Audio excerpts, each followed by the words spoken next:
Our distinguished guests would have to start this event at this moment, though we are already behind schedule, which we most sincerely apologize for. It's for reasons beyond our control, particularly given the Lagos traffic. Participants and guests from other countries, from the continents, and from other countries of the world, we pride ourselves that we have a center of excellence, Lagos State, that has excellence in almost everything we do. Excellence in leadership, excellent citizens engagement, also excellent traffic. And that is what we've experienced tonight. So we most sincerely apologize for starting behind the time we slated for this event. To start the event, we most want to start with a national anthem. And I would urge us to rise for the national anthem, please. Thank you very much.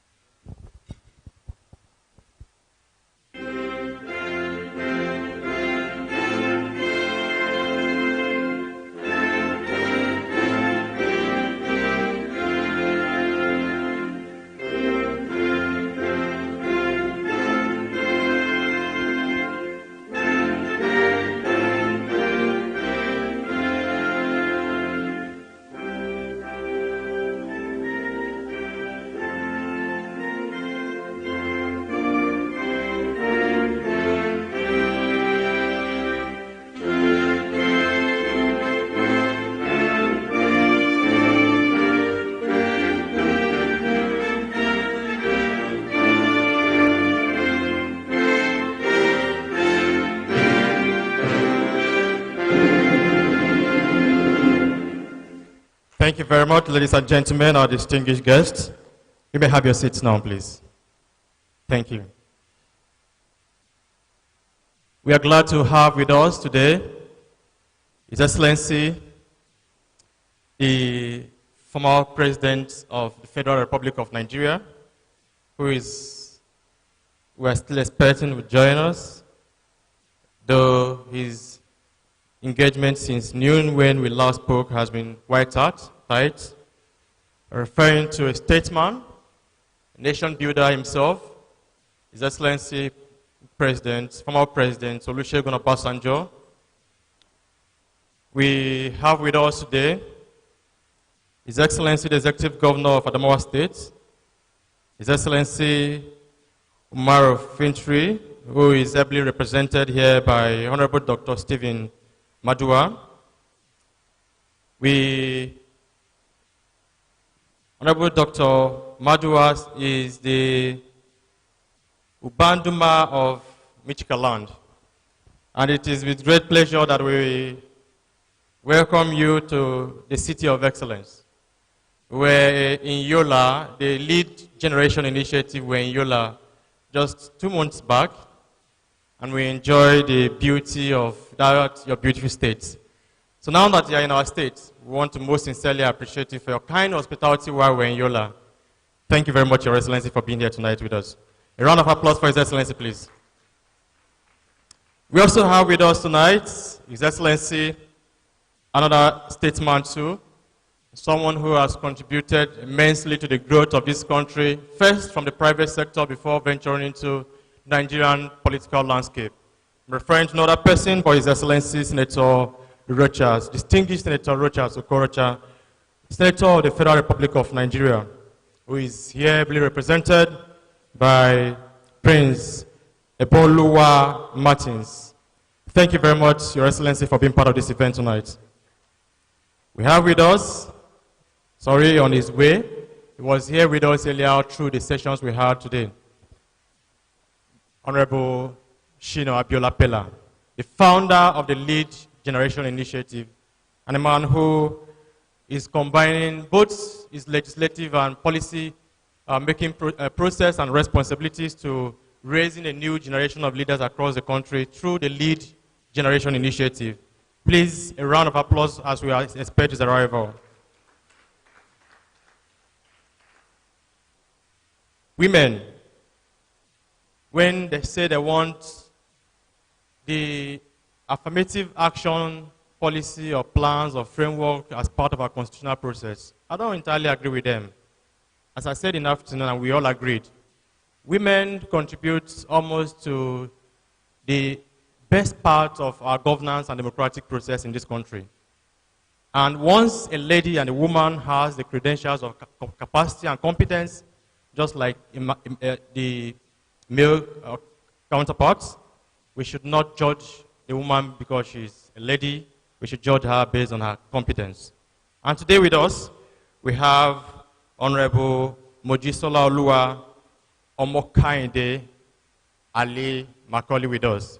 She is representing the very good people of Amuwa Odafin constituency of the Lagos State House of Assembly.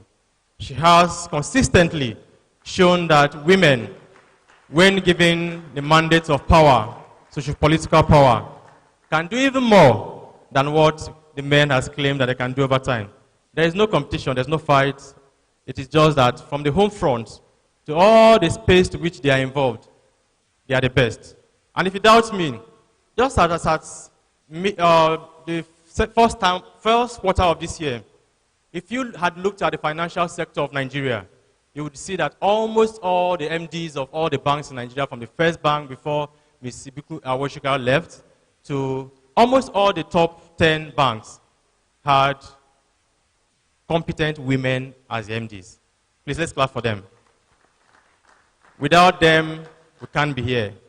They prepared us to be here because we all passed through the school to which they represent and they reflect. Thank you very much once again, and a round of applause for her, please. We have with us also from the United States of America, Congresswoman Kim Daniels, another lady who has shown that, again, we can learn from other countries how best we can do this in our country. Thank you very much, ma, coming all the way from your country to be our guest tonight. We are grateful for two things. First, for your leadership. Secondly, for the sacrifice of being here tonight. We don't take it for granted, and we deeply appreciate you. Thank you very much, ma. God bless you.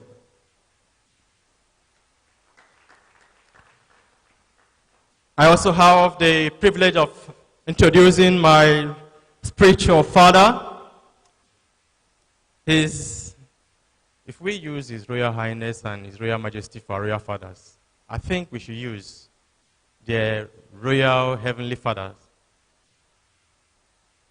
Sheikh Dr. Suleiman Farouk, who is a national respected cleric and has over the years, consistently built a new generation of leaders through his messages, through his sermons, through his preachings, and through his engagements. So tonight, we are very much honored to have you as part of this event. And please, a round of applause once again for him. Our nation and our democracy depends so much more on the traditional institution. More so because they are the closest government to the people at the grassroots. We respect the fact that they are part of the Jet Age Nation Builders event. We respect the fact that you continue to mold the affairs and characters of our political leaders from your spiritual standpoint and leadership. Thank you very much, sir. And may Allah continue to guide you in everything you do, sir. Tonight also we have with us the man who took care of us in Yola, and the man who continued to say that the Nigerian local content must start from our local communities. We must see the advantages we have to leverage on natural resources this beautiful country has. I'm referring to no other person than Alhaji Sadiq Umar Danwari, the Dan Lawan of Adamawa State. Please a round of applause for Alhaji. He is also the chairman of the Northeast Commodities Association, where he coordinates how the natural resources and the abundance of that region is being harnessed for national development. We want to appreciate you for being part of the program tonight. Thank you very much, son. Ladies and gentlemen, there are so many guests here tonight, particularly my teachers and my leaders and my mentors who are here tonight. And so we'll continue to introduce our guests in phases and we ensure that all our guests are well and properly introduced. We also want to recognize the presence of captains of industries, gentlemen of the press, ladies and gentlemen. For want of time, as I said earlier on, we would have to introduce our guests in phases and ensure that we have all our guests properly recognized. Thank you very much. God bless you. A round of applause for yourself, please. The man who braved all odds and worked with his team to put this event together is with us also tonight. And it's my pleasure to invite Ambassador Dr. Young Pero to give a welcome remark before we take His Excellency President Olusegun Obasanjo's message. Thank you very much. A round of applause for him, please. It is very difficult for young people to put together a very big event like this. But this is an assurance to all of us that young persons now is the future of Africa. And we must get it right by being the best of who we are. Thank you very much, Dr. Young, and God bless you for the work you do.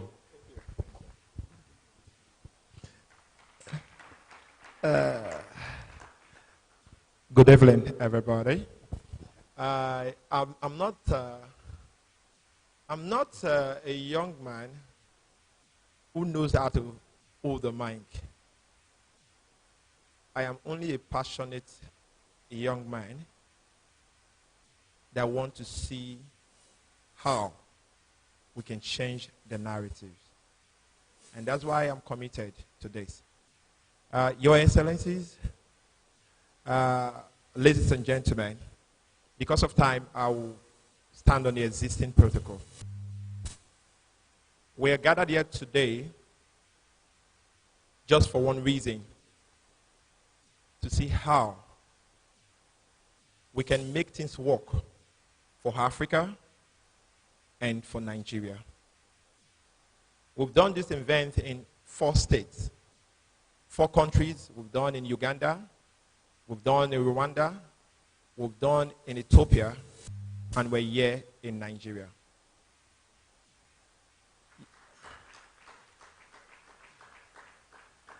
And it will shock you to know that this event has never collected a penny from any organization. But today, we are gathered here just because of the passion. And I tell you, if we can be selfless, and every one of us is thinking of what to give to this continent, or to Nigeria, or whichever country you came from, I believe the change we see will be a reality. Because we live as if there's no tomorrow. Yes, a lot of people should have been here. We have some who have visa issues because of the time and season. We have some persons who are supposed to leave Abuja since morning, and their flight just took off. And these are key stakeholders that are supposed to be here. I want to say this, and I want to encourage us. Every time, before we blame the government, let's ask ourselves, am I the change that I want to see? Am I the kind of leader that the way I live my life, am I living in the right way? Not until we ask ourselves this question, we will never advance this continent. And I want to thank my sister, Kim Daniels. Thank you. I love you. I want to say thank you to my brother who took the time. He was in the airport for 24 hours for the passion. He's supposed to go back. But he said, if God wants me to be in Nigeria, I will be in Nigeria. And today we're here. My brothers from Mauritius, thank you. From Kenya, thank you. I received a gift now this morning from Rwanda, from the Rwanda delegates. And I think if we're ready, these guys sacrificed their time to be here. And the people that they sacrificed their time to come and meet, after all the promises, Come, let's put our hands together. Let's think of how we can solve problems. We're bringing investors into this country, spending our money to see how we can bridge the gap between the government and the people. Advancing innovative finance. And a lot of people keep deaf ear to it. But yet, you blame the government. If the government is not working, it's because you're not working. I don't want to speak because I don't know how to speak here. So thank you very much for coming. I will apologize for the late time. We're supposed to leave here, but a lot of things happen. But God wants this to hold. And this is to set the pace for generation to come. And Jet Age is not stopping here. And we, with your support, if you start doing what you have to do right, we will advance this continent and we'll all build a continent that should be of interest to every one of us. Thank you.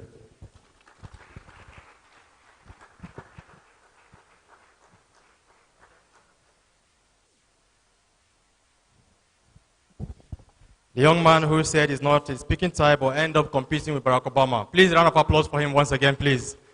Thank you very much. Thank you. Thank you.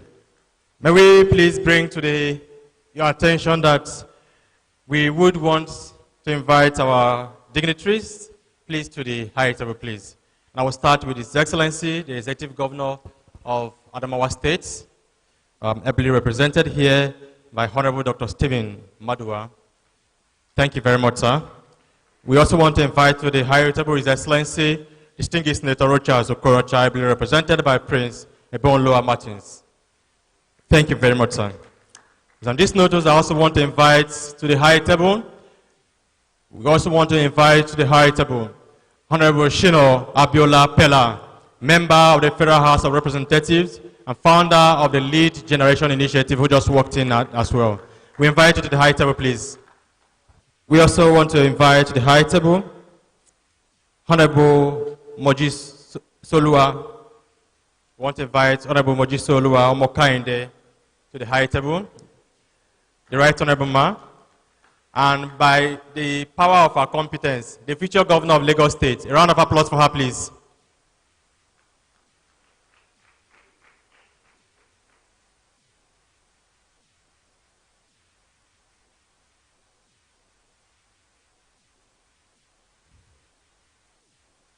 Want to respectfully invite to the high table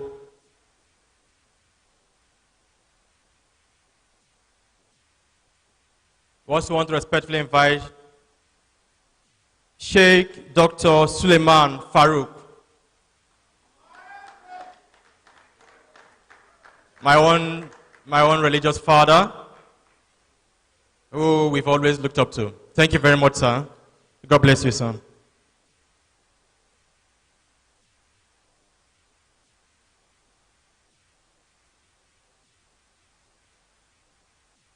Thank you very much.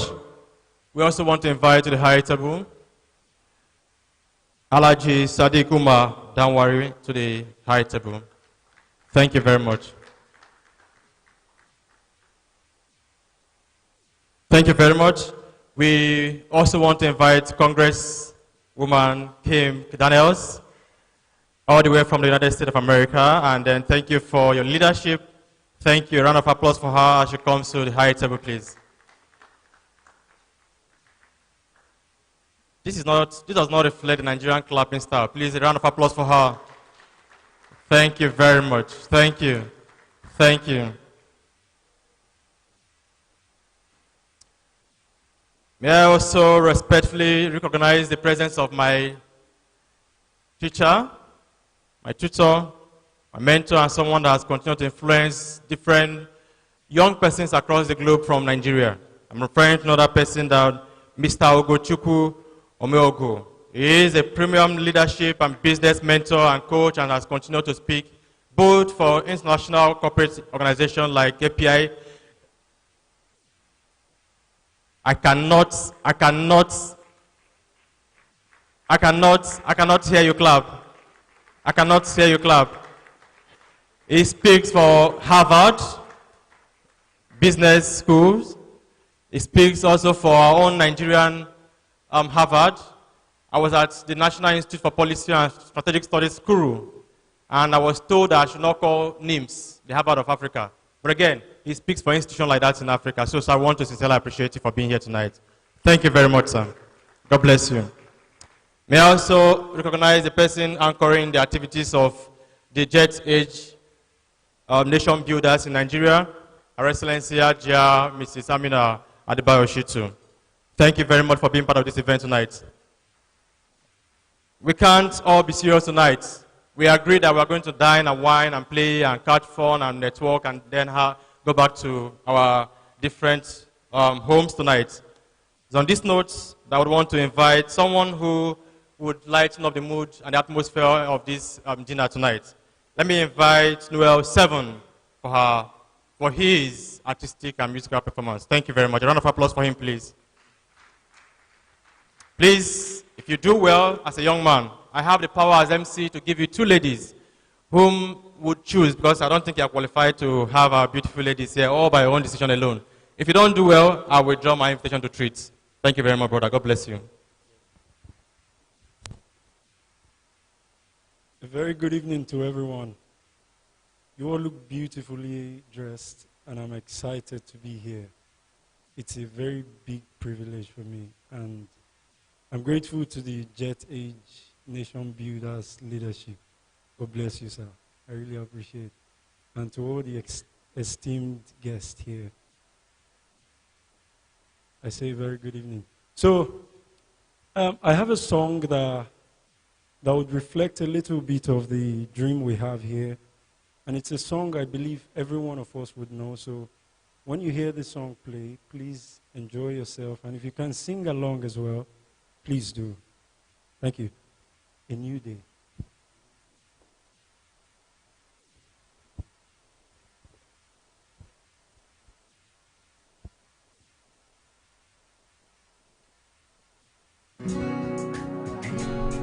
Andre.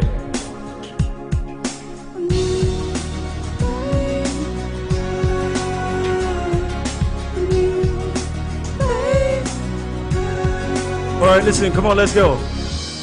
I was waiting for so long for a miracle to come away. Everyone told me to be strong. Hold on and don't shed a tear. Come on. Through the darkest and good times, oh yeah, I knew I'd make it through. Oh, yeah. And the world thought I had it all, but I was waiting for it. Hush, now I see a light in the sky. Oh, it's almost blinding me. I can't believe I've been touched by an angel with love. Oh yeah, baby, let the rain come down and wash away my tears. Let it fill my soul and drown my fears. Oh, let it shadow the world for a new sun, a new day, and dawn come. Oh yeah, a new day, it dawn come. So put a smile on your face. Oh yeah, oh yeah. Okay, DJ, let's do the other one. This song is my dad's favorite. Daddy, this one is for you. Listen. All right, this is a question that keeps lurking in our mind. So listen. All right, so I want to ask you guys a question. Am I wrong for thinking out the box from where I stay? Am I wrong for saying that I'll choose another way? Oh yeah. I've been trying to do what everybody else doing, just cause everybody's doing what they all doing. If one thing I know, how far would I go? I'm walking down this road of mine, this road that I come. So am I wrong for thinking and now it could be something for real. Oh yeah, am I wrong for trying to reach the things that I can see? But that's just how I feel. Oh yeah, now waiting I dey feel for body BD, so if that's just how I feel. Oh yeah, now that's just how I feel. Now waiting I dey feel. It's hurting me, that's just how I feel. Alright, so my dad said I should make you guys dance a little bit, so I have a song that would make you just move it a little bit, so let's enjoy it tonight. The future is now. DJ, the last one. So in your seated position, I want you to just move your body a little bit. It's a cool evening and I do not want to stress you at all. Thank you. Yeah. I've been needing. Yo boy. Alright. Now this is a mashup of all our favorite Nigerian songs. Come on. Biggie West, fine face, 10 days. I done the wait for you, my shawty. For you, my shawty. You want the farm, no case. I know go talk, Scarface for you, my shawty. For you, my shawty. Come on, let's go. Oh, yeah. I wanna make love on the moon, dancing to my tune. Is it too much? Come on. Is that too much? I wanna be your Forbes list if we should get horses. Is that too much? Yeah, girl, I don't know what come over me. Girl, I just want to make come body. Don't want to lose it to nobody. Oh, my God, you know go green. Girl, I don't know what come over you. As you see me, so I know about you. I swear to God, it can go mad. Oh, it can go mad. Come on. Oh no, I'm beginning to fall in love. Baby, I'm waiting on me fall in love. This love to be at 19. It's supposed to be 119. But now I don't catch feelings. I vex when I see you with another person. Yeah. Dangote, Dangote, Dangote still there find money. Oh yeah. Come on. Money. Yeah. Who I be? When me say no go find money, I know if you beg anybody. Come on. Alright, let's do this one. So that's why I need a one dance. Got a Hennessy in my hand. One more time for right now. Higher powers taking the hold up. I need a one dance. Got a Hennessy in my hand. One more time for right now. Higher powers taking up. So tonight you can't call my phone. Tonight you can't call me all night long. Tonight I represent the guy with the money who leaves fast but still baby don't die young. So tonight you can't call my phone. Tonight you can't call me all night long. Tonight I represent the guy with the money who leaves fast but still baby don't die young. Andre, come on. Oh na na, what's my name? Oh na na, what's my name? Oh na na, what's my name? What's my name? What's my name? Oh na na, what's my name? Oh na na. What's my name? Oh na na, what's my name? Yeah. Alright, the brown skin girls, let's go. She said she really grew up poor like me. Don't believe in nothing but the almighty. Just a liquor jean and a pure whitey. She never did forever be nobody wifey. So while I'm in a pretty boy, your heart is a miss. Play like a villain cause she caught in a way. Tonight I am walking away. 9 to 5 mind and the mind. One day if you see the mommy. Come on, sing it with me, I like that. Oh, we can we find like this. I love you guys and I appreciate this so much. God bless you. Have a good evening.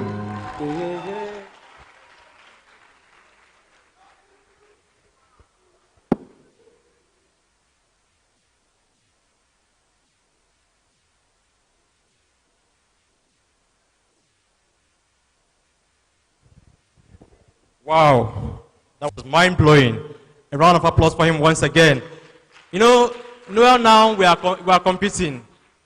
And I was thinking I could use my whites and white to, catch crews here tonight. But again, it appears that with your talent and skills, you're actually going to have the day.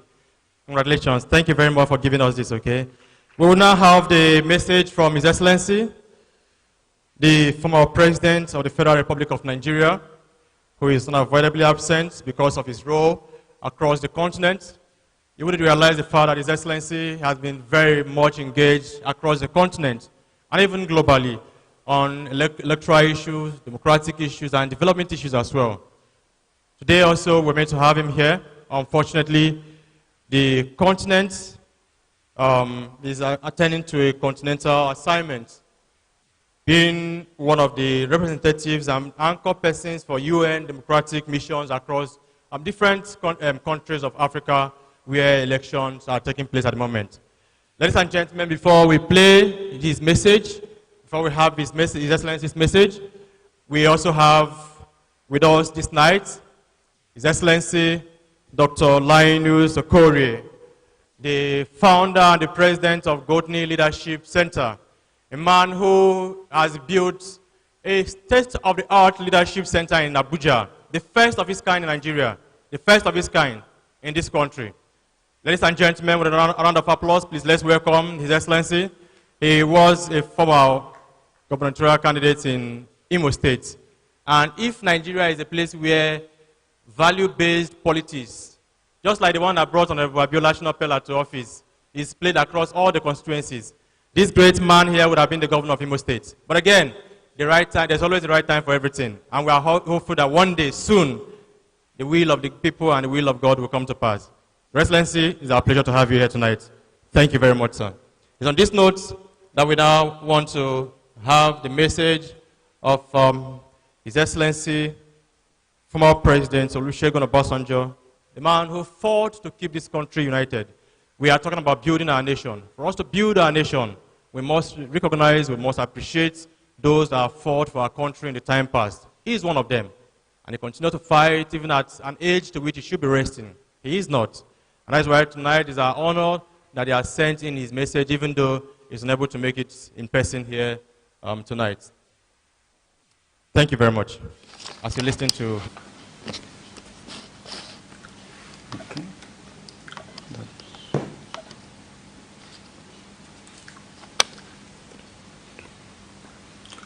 Your Excellencies and distinguished ladies and gentlemen,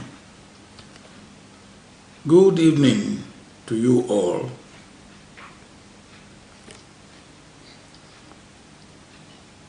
Your Excellencies, development partners, friends of Africa, young Africans here present, ladies and gentlemen.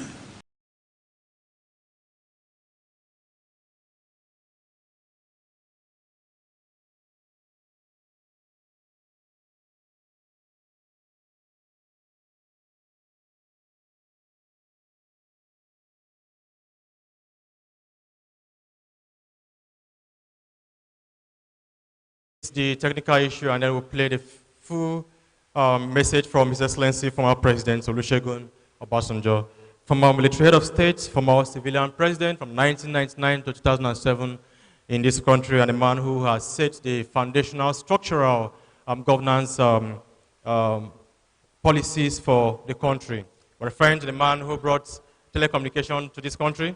We're referring to a man who unified by bringing the Nigerian best skills and talents from across the globe to this country. We're referring to the man who, during this time, we discovered talents and skills like the current governor-elect of Anambra State, Professor Charles Olude. We are referring to the man who, under his time, we had someone like the current Director General of the World Trade Organization as our Minister of Finance and Developmental Planning. We would be very much glad to have his, the full video of his goodwill message played shortly. Thank you very much for bearing with us on that. It's on this note that I would want to bring to speak to us tonight, Congresswoman Kim Daniels. I didn't inform her that we're going to be bringing her up now. That's the way I did not inform someone else that we're going to bring him up soon. So a round of applause as we invite to the podium a lady whose leadership credentials speaks volumes of her work, her character, her leadership, and everything about her. Thank you very much, man. Please. Keep clapping, please.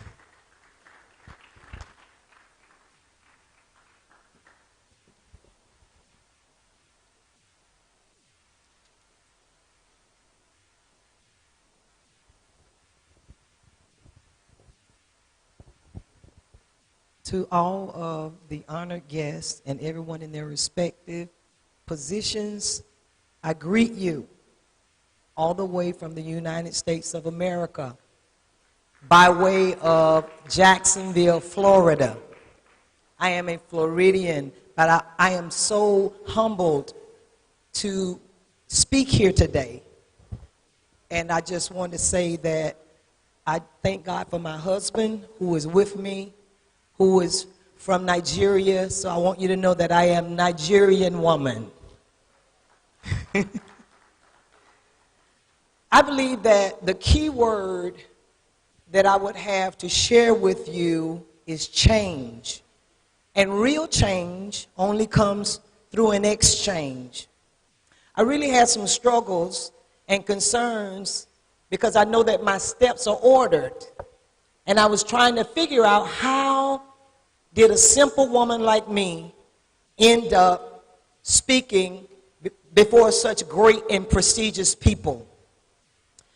But I want to let you know that I come much further than from America. I've heard everything that I should not say, or some of the things that I may not want to share because of the culture. But I am a woman from the streets of America. I was on drugs. I was the fastest female sprinter in junior college in the United States. I got a scholarship. I was on the fastest relay team in America at Florida State University. The other 3 women on that relay team, they went to the Olympics. But from that track team, being treated like a prima donna and everything laid out for me and nothing was going bad, although I came from a negative background, when those 3 women went to the Olympics, I went to the drug house. And I became something that I never thought I would be, although I was raised up in very menial and small beginnings, and my family was very poor.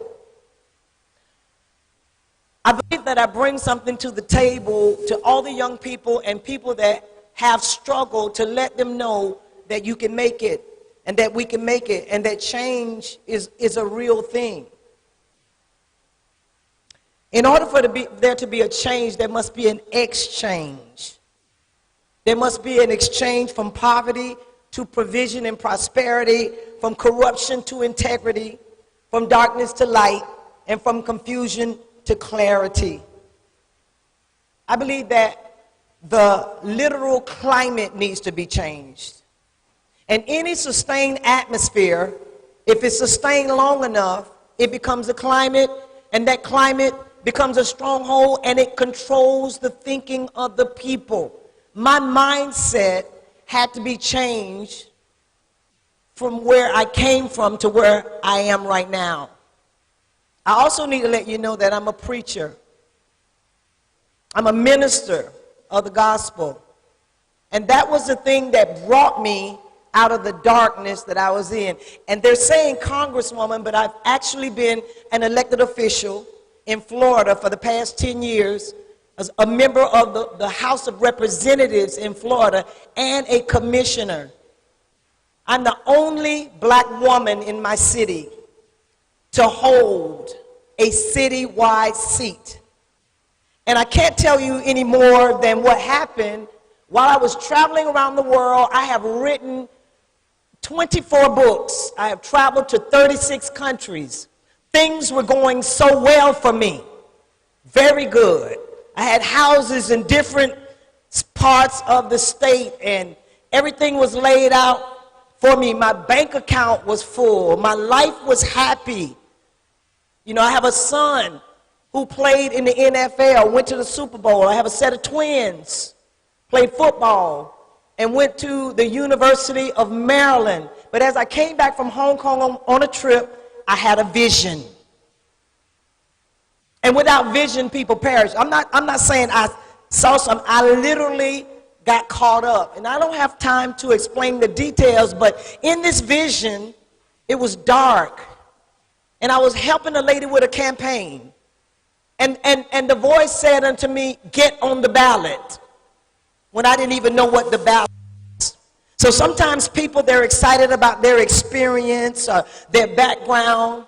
But in 2 months after I had this vision, I called my pastor, I called everybody that was significant in my life, and I said, hey, I just had this vision. And the key thing in the vision was that it was 3 o'clock in the morning, and it was the Lord who spoke to me and said, you get on the ballot, and this lady was going to get off that I was helping. In the middle of the vision, the lady called me, and she said, I'm getting off the ballot. And it scared me so bad, because I realized that this was more than just an everyday vision. So I took my own money. I didn't raise any money for my campaign. Nobody knew me except I was the preacher, I was the international speaker, I was the author, and I got on the ballot, and in 2 months, I got 93,000 votes. And this seat that I won, I'm a Democrat in the Democratic Party in America. It was a Republican seat in the most racist part of town you can ever be in. But when you have a vision, and if you are truly sent, there must be a violent interruption of the status quo. And that's why I chose that topic, because violence is everything to me. And I'm not talking about being criminal, but I'm talking about being passionate. I'm talking about being on fire. I'm talking about, there's a saying that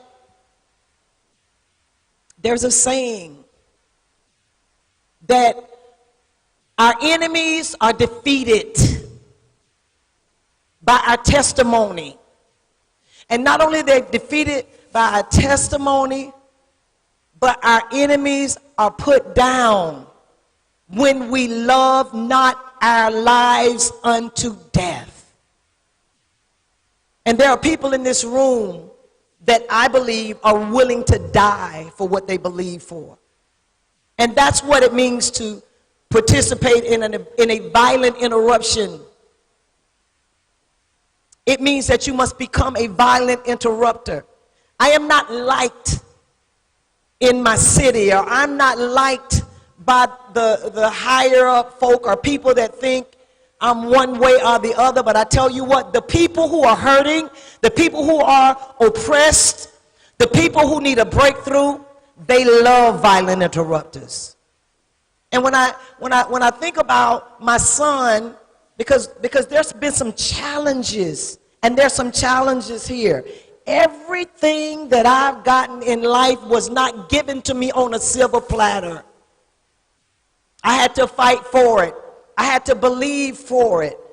And I realized that we're in here in the midst of different people from different backgrounds, from different faiths. But my son, who is a Super Bowl champion right now, he was about to go to prison for 3 to 5 years for silly stuff. But I was a mother with the anointing of violent interruption. I made up my mind that my child was not going to prison. And I told him, I said, and me being a world-class athlete, I trained him. And I told him, you come home and be with me. And I trained him. And with no college experience, never played college football, he went to the NFL, was on the team with the New York Giants, and became a Super Bowl champion. That's what violence is all about. Violence is not about your qualifications or your family bloodline or where you come from. Because if you look up my family bloodline or where I come from, I don't qualify. I've always had the mind and the intellect to be out front. But I come to share with you today that I believe that I've come all the way across the water from the United States just to be a part of what you're doing and to share my testimony that I came much further than from across the water. I came from a lot, And I stand before you guilty that I've done things that I'm not proud of in my past. But today, I stand before you as a person who's willing not just to come out, this is the key, but to go back and get the people that were left there. I am 60 years old. Most of my friends that were on the streets with me are dead, in mental institutions, walking around on the streets out of their minds. But when people come together with a vision, and when they know their purpose, I really believe that with all the anointing and with all the greatness that's in here, there is a purpose and there is a cause. We're not going to get anything done unless we upset some things, unless we disrupt the status quo and how it always has been. There's a saying that we are what we eat, and I want to say to you that we are how we think. And that's why the environment, the atmosphere, it must be changed so that the thinking of the people will be changed. I was on welfare in the United States as a young girl. I had a baby at 17 years old.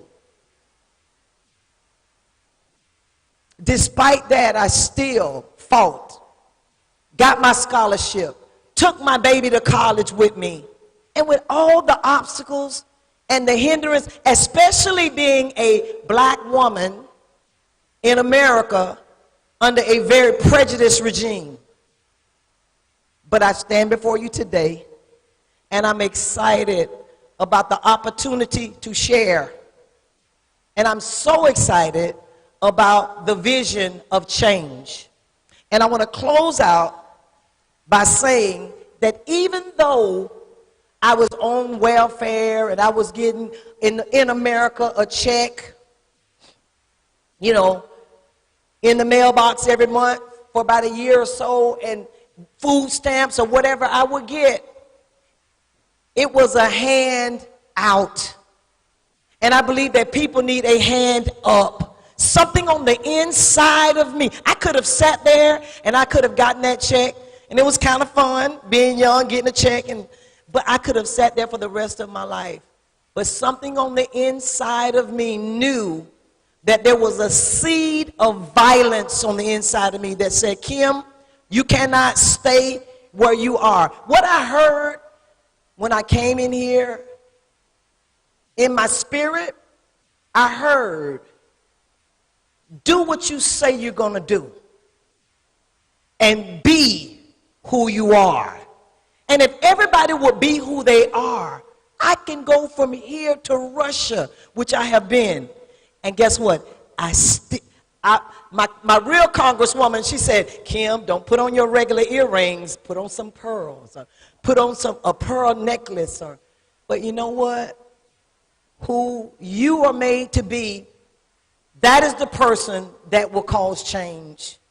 Because people are looking for something that's real. There's too much fake, and there's too much upfront, but people really appreciate leaders who understand serving. And that's the violent interruption. Because I come from a place where to be high up and to have it all together is the best. But there is something strategic that happens, and you got to say, how could this woman come from the streets of probably some of the worst activity you can imagine and stand before you today healed? I'm not bitter. I'm not mad at anybody, but I'm going to take everything that was meant for evil and all the experiences that I've had to share. And I'm honored to share that with you. And let me just give you my definition of violence, because some folks say, oh, violence, you know, but we're not talking about that kind of violence. My definition of violence is acting with or marked by or resulting from a great force of energy or emotional intensity. It's people affected by injury or force rather than regular circumstances. Violence marked by extreme intensity of conviction inclined to cause us to react fervently. Violence like the violence of Dr. Martin Luther King, who violently interrupted Jim Crow. Violence like the violence of former President Nelson Mandela, who violently interrupted apartheid. A violence like President Paul Kagame of Rwanda, who violently interrupted Rwandan genocide. They weren't born as kings, but they were born with a seed of violence. Regular people, that's who's leading right now. That's who needs to lead people. People who are in contact, people who can communicate, and people who can relate. We're in the middle of an election, a special election in my city right now. And the people want people who can relate to them and not look down on them. I believe that there are violent voices in here, and I came all the way from the United States of America by way of Jacksonville, Florida, to ignite the seed of violence, to release the voices of violence, because real change only comes from a violent interruption of the status quo, of breaking the power of the same old, same old. And I celebrate and salute all my sisters and all my brothers in here, and I'm glad to be a part of what's going on and what you're doing here. I commit myself fully to say that some things are about to be shaken. Everything that can be shaken will be shaken. There's a whole lot of shaking going on, and I'm so excited to be a part of it. Bless you.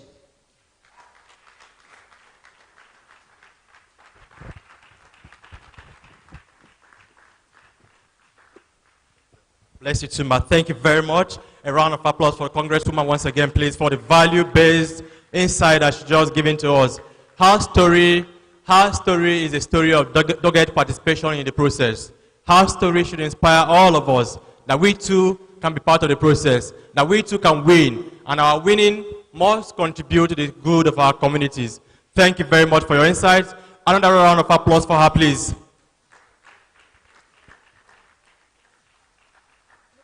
It's on this note I want to respectfully invite the next speaker who will briefly give us an insight on also on nation building. I'm referring to another person, my own leader. His Excellency, we should call him Professor of Leadership, Dr. Linus Okorie, the President and founder of the Gotinley Leadership Center and Leadership Programs. Thank you. A round of applause for him, please. If only you know who he is, if only you have been inspired, you will keep clapping. Keep clapping. Thank you. Because that clapping too is of a great value. God bless you, sir. Thank you. Very distinguished ladies and gentlemen, good evening. Let me first of all honor my great friend, Honorable Shunapela and Dr. Piero Young for the great work they are doing as regards nation building in our great country. Congratulations for making this happen. And let me also celebrate all those who are receiving awards for the great work that they are doing from sector to sector in promoting this great country. Madam, that speech was explosive. Well done. And Lee Kuan Yew said, very powerfully, he said, I have built this nation with my life. What have I got? A successful Singapore. And then he asked the question, he said, what are you building? Nations of the world that have been able to make great progress, there have been nations that have invested hugely in the leadership capital of the citizens. Nations of the world that have been able to transform systems, and build great institutions that have been nations that have invested heavily in the leadership capital of our young people. I was only 19 years old when the inspiration to build leaders for Nigeria hit me. Only 19. I wept for 3 days when that vision came. It's been 27 years after. We have invested our lives in inspiring a nation that will work. But the truth of the matter is this. The greatest need for Nigeria is to build great leaders and leaders for good. The biggest investment Nigeria can make is not even in the oil development. It is in youth development. And that's why I'm so proud of my friends, because that's exactly where they are putting their monies in. If Nigeria must be the best it can be, all these young people you see on the street, we must invest in their capacity to think differently. Their capacity to think differently. We must inspire them to dream of things that are not, that could be. We must inspire young people to generate a vision, sense of vision, because if a man does not have a purpose for waking up, sleeping becomes interesting. So today, my mission here is just to share a few thoughts, 2 thoughts specifically, 2, and I'll take my seat. It was Abraham Lincoln who said, I do not care about who my grandfather was. I only care about who his grandson is going to become. We have made mistakes in this country. We have made mistakes. But the truth of the matter is that we need to leave the mistakes behind and begin to redefine a great vision for our nation. What is Nigeria about? Until we stop the blame game, nothing happens. We must take responsibility. My first charge to you is take responsibility and build from where you are. The building process starts from where you are. Build from where you are. First thing first, you can't build anything until you build self. Personal building, self-leadership, mind leadership, mind transformation, personal development is the secret for nation building. You can't build any institution until you have built the person. We are blind until we know that nothing is worth the making if it does not make the man. Why builders this city is glorious? Why man unbuilded goes? We build in vain until the builder grows. We can't build this country until our young people become our assets. We can't build this country until young people become real assets and we can invest in them. The only way we can invest in them is to change their mindset and infuse in them the spirit of patriotism, the spirit for love for nation, the spirit of builders. That's what this is about. My second message is when we have taken responsibility to build, then we become restless in the process of building. Martin Luther King Jr. said, and I quote him very powerfully, he said, men make history, not the other way around. In period where there is no leadership, society stands still. Progress occurs only when men with vision, men and women with courage, men and women with skill will seize the opportunity to change things for the better. Nothing happens in the family until a leader emerges. Nothing happens in the business until the leader emerges. Nothing happens in Nigeria until leaders emerge. We need a critical mass of leaders thinking differently, with a heart of compassion for one another, with a sense of vision, with a commitment of building for the common good. For the first time in our country, can we inspire our young people to change this country with a commitment that if this country works, it works for everybody. And it works for our unborn children. Posterity will never forgive us if we do not rise and become the leaders this country needs. I celebrate you. Thank you very much.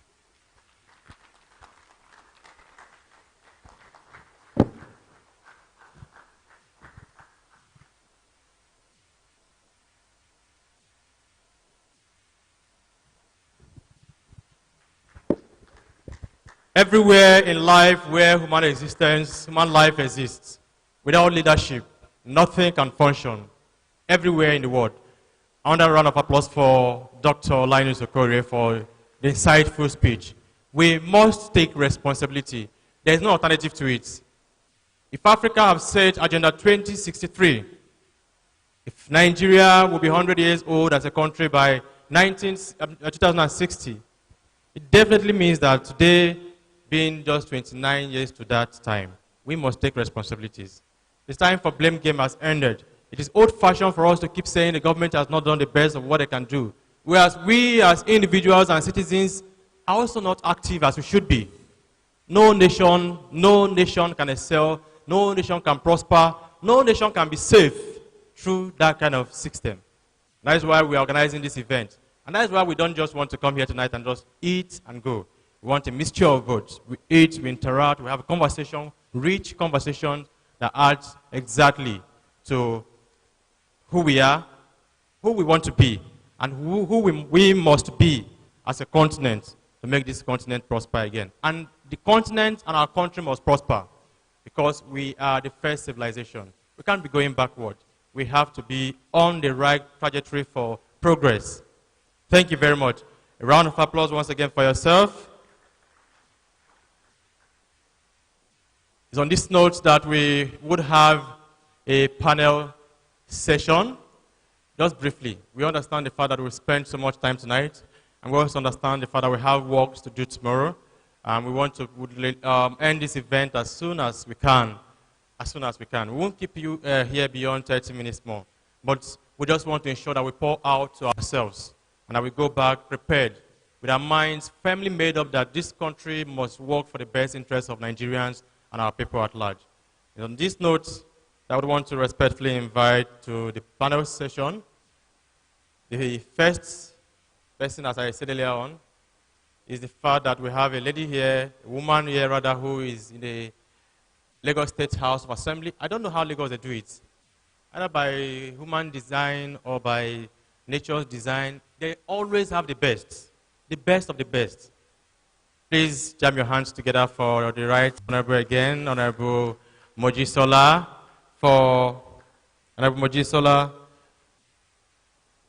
Omokende, for the fact that she's going to share her best thoughts with us tonight on how best this country can move forward. Honorable Ma, we are glad to have you. I ambushed her, but I know at all times she's very much prepared. I also have to respectfully invite to the panel Dr. Steve Newton Sr., who, from the United States as well, is using the platform of faith-based initiative. Welcome, ma. Thank you very much, ma. To influence global change. Thank you very much for coming all the way to this country to inspire us with your works and with your words and with a kind disposition. Thank you, sir. God bless you, sir. Thank you. I also have to invite to the panel session Dr. Odiako Obire, the President, Good Leadership Advocacy for Africa and a former gubernatorial candidate of Delta State. himself also a gentleman with the right values for the right governance in Africa. A round of applause for him once again, please.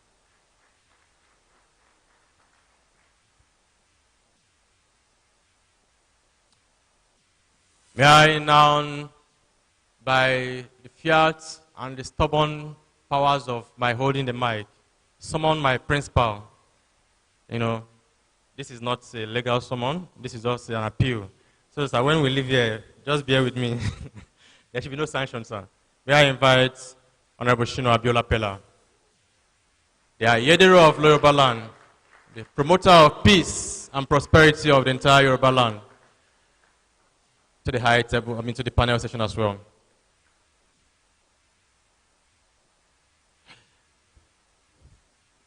Mr. Chairman, please forgive me, sir. Thank you very much, sir. Our responsibility for this panel is very simple. Very, very. Dr. Linus Okori has made it very clear. If we have to build a nation that works for the country, if we have to build a nation where by 2050, as has been projected, that Nigeria and the Republic of Congo will be the two countries in the world with the poorest citizens and people, then we must do something. What should we do as a country differently from what we are doing now in building our nations? I'll start with the Right Honorable. As a woman, you start from home. Your care, your compassion, and your love for the home transcend also to the love for the state. How should we exactly engage ourselves to build a Nigeria that works for all of us? Thank you very much, ma'am. Thank you very much, Mr. Moderator. And I'd like to, may I just stand on the existing protocol because we do not have time. But let me extend my courtesies to the members of the high table, and of course to my senior colleague here sitting next to me, Emitar, sir. It's been a long journey. Every time we talk about how we can actually change the trajectory in Nigeria, I find it very passionate, especially as it concerns the young people. I see the young people from the angle of, not just because I'm a member of parliament, but because I'm a mother. We have to take it from the home front. I'm going to speak as a mother and as a caregiver to my children. And I think that charity should begin from our homes. Nigeria is not the Nigeria of the 1980s, when discipline was the call of the day, when morals was the order of the day, when we were growing up. But if we want to start talking about how to develop Nigeria, looking at the future, which is the young people, we need to start from the home front. Like I said earlier, parents should begin to take up their responsibility as parents. They need to begin to train their children in the way that they will be ready for leadership. If we don't start in that manner, we can have all the symposiums, we can have all the conferences, we can speak all the English, we can do all the things that we want to do in all of these events such as this, and then we go all home, and then by the time we come back the next time, we begin to hear in the dailies, we see all sorts of things in our social media, we hear all sorts of things in the news, what the young people are doing, which I'm not going to explain because we all know. We believe that when the young people take up leadership positions and they do well, it's because they have the sense of responsibility and the sense of leadership embedded in them. That's one angle to it. And then when we look at the governance in Nigeria now, like, my brother here has rightly said that we're still doing the blame game. I'm going to use Rwanda as a case study because this is a country that I've been to, and I saw how they were able to imbibe forgiveness, and then they decided as a people to move forward, and they said to themselves that they were tired of the genocide and it was time for peace and they wanted development. Looking at Nigeria now, taking it back home, we need to stop the blame game. Every time the president speaks, people are so quick to go to the social media to run down, his comments and what have you. Every time a public office holder speaks in the public, everybody's so quick to attack the person and shut the person down. All of these things, we don't need to do all these kind of things. When we do that, what we're telling the outer world or the people who are actually watching us from other countries is that we're actually not ready. We're not just a serious, bunch of people. That's what we're telling the world, that we're just a bunch of clowns and we're just having fun and we just want to enjoy ourselves. We just want to do whatever we want to do. But if we're serious about how to change the paradigm of what is going on in this country, I'm telling myself as a parliamentarian that I'm tired and I cannot continue to be in the chambers, continue to come up with bills, move motions, be at the top of my voice at Mr. Speaker and my honorable colleagues, and then I come back home and I'm still struggling to communicate with the people who I believe in, and I think that they're coming to take up these leadership positions that we're all talking about. It is time for us to stop the blame game. It is time for us to stop the social media, how should I say, the social media drama, politics and all of that, the theatrics that go on the social media against the government. It is time for us to come back home to the table. Let us all sit together. What's my responsibility? A lot has been said, and I'm really impressed about what the previous speakers have said, especially my gentleman sitting at the high table. You really need to ask yourself, what are you putting on the table for the country? We see how it happens in other climes. They have the responsibility to the taxes. They pay their taxes as and when due. We want to ask questions from the government, but have you paid your taxes? What have you done to the government? I see a lot of people throw trash on the highway. Is that how to build your country? What are you putting on the table? The government is expending so much money. Now we're in the House of Assembly. We don't sleep. We're in the budget season. We rack our brains on how much to be expended in 2022 for what the government will give to the people. But what is the people? What are they giving back to the government? We need to look at all of these things. It's a two-way thing. So distinguished ladies and gentlemen, if we want to talk about it seriously, I think we need to go back home. Charity, first and foremost, begins at home. Charity begins at home. Let mothers and fathers, let them start to take responsibility for the young people at home. Train them, talk to them, mobilize them in a way that they will be ready to take up leadership positions. And I want to extend my courtesy to all of the young people who are doing us proud around the continent. I'm not saying that we don't have young people who are serious-minded, but we really need to see them come forward more so that, we can actually tell the older people in government that we're ready so that they can actually accept us and see that, yes, these people, even with their eyes closed, they can lead this country. Thank you very much for allowing me to speak. Thank you very much, Ma, for your insights.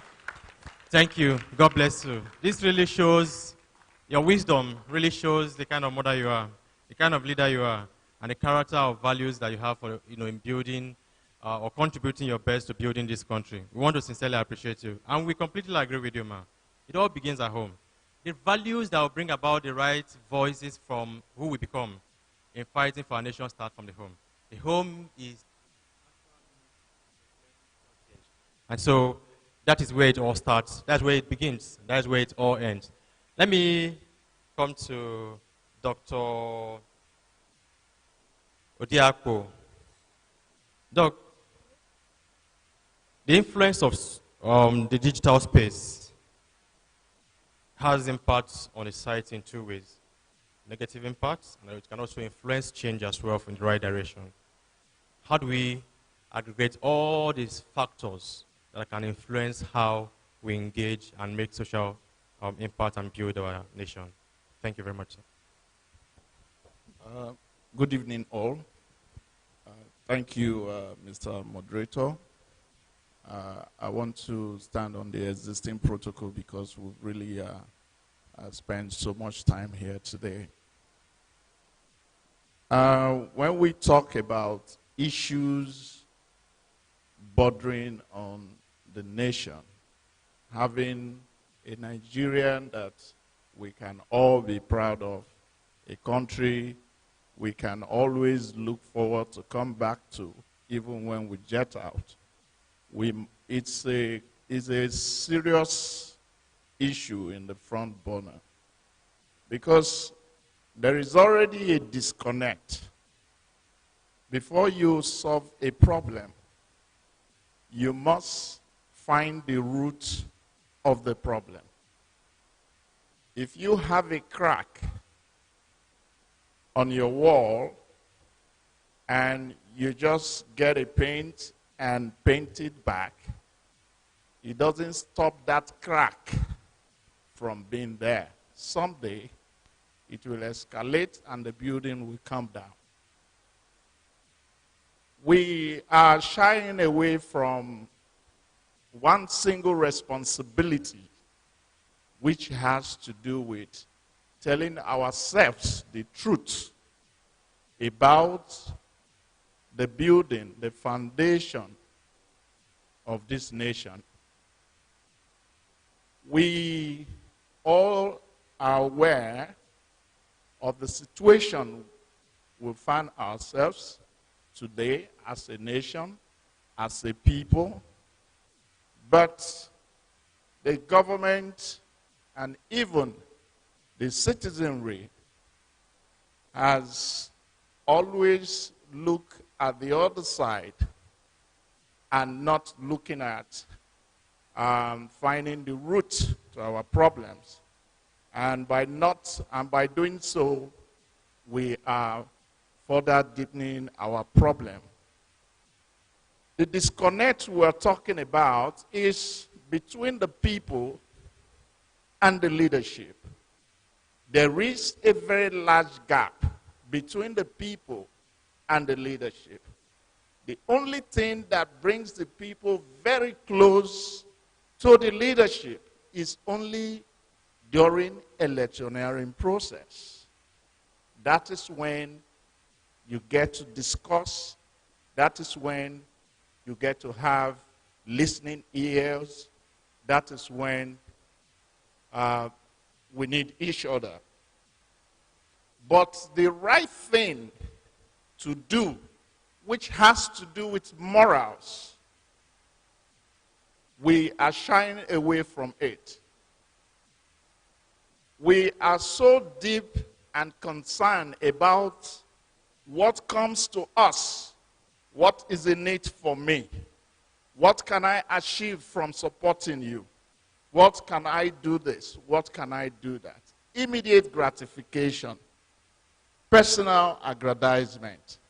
This is killing the fabrics of a nation called Nigeria. Nigeria is like a case of a woman who is seriously being raped by his own children and even calling friends to participate in this serious crime.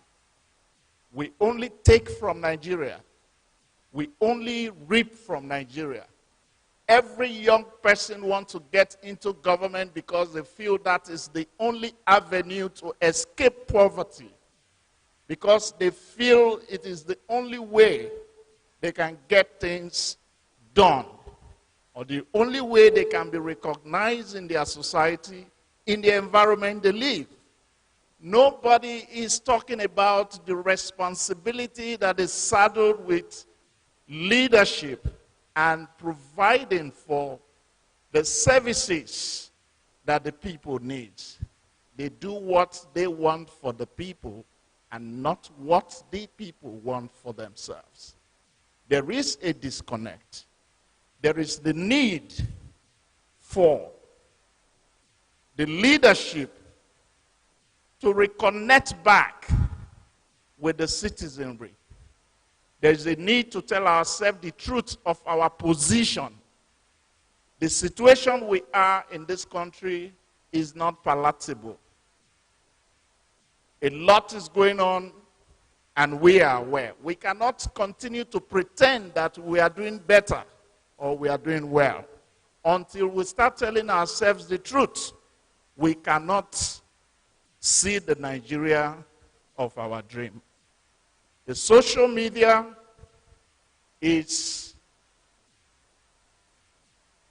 faster in spreading news or reaching out to the people. But today, what do we see? The social media being a good thing, it's also a very terrible thing to our nation building. The unity of this nation is, the fabrics of the unity is totally down, and the speed it went is due to the emergence of social media. We create divisions among ourselves. We use religion, we use ethnicity, we use all sorts to divide ourselves. Where there is peace, there is development. And where there is hate, peace can never exist. We must look at ourselves as brothers. We must look at ourselves as one people. The moment we start saying, I am from Delta State, I am from Sokoto State, I am from Lagos State, I am a Yoruba man, I am an Urobo man, I am an Hausa man, we continue to divide ourselves. We should see ourselves as Nigerians. The way we are united outside the shores of this country is not the way we are united here. When we are outside the country, you see a Nigerian, oh, you are a Nigerian, oh, my brother, how are you, how are you? And you eat, you drink, you dine, you do all sorts together. But the moment you land into Lagos, oh, look at this Yoruba man, look at this Hausa man. We need to share love. We need to establish love. When you love someone, you cannot hurt that person. So we have to spread this love. There should be no Hausa man, there should be no Christian, there should be no Muslim. We should see ourselves as one people. He is my brother. Who are you? I am a Nigerian. That is the number one change that we will need. When you see yourself as a Nigerian, not as an Urobo man, not as an Igbo man, not as a Yoruba man, then that will be the beginning of the change we're looking for. There is need to establish this peace. There is need to increase this love and preach it downwards. With that, we can start a new beginning. Thank you very much. Thank you very much, Doc. Without love, it will be quite difficult for us to make any progress. Again, whatever thing we want to see for ourselves, we should be able to also give that love out. It's a cause and effect kind of situation. There's no principle, rather. There are no two ways around it. If we don't love our country, if we don't love ourselves, if we don't love our neighbors, definitely there will be no love for the entire community and country in a way that is going to produce the results we've aspired for. It's on this note that we want to sincerely appreciate you. You also said something that I really took very seriously. You've made it very clear that there's a disconnect between our leaders and the people that have given them the mandate to lead. And then if someone have sent you on errand and they are doing a different thing, I mean, that's entirely a situation that we cannot reconcile unless we find ourselves back to being on the same page through shared value, shared aspiration, shared goals, and actualizing same as well. I'd have loved to invite Dr. Steve, but given the fact of that issue you raised, let me go to Honorable Shino Abiola Pella for how do we bridge the gap, this gap and this distrust, this widening distrust, and the challenge of the leadership, followership, not having common purpose, all throughout the governance period before the electioneering. Thank you very much, sir. Thank you very much. I greet everybody for coming out tonight. And I say a big thank you to Jetted Nation Builders for the great job they are doing,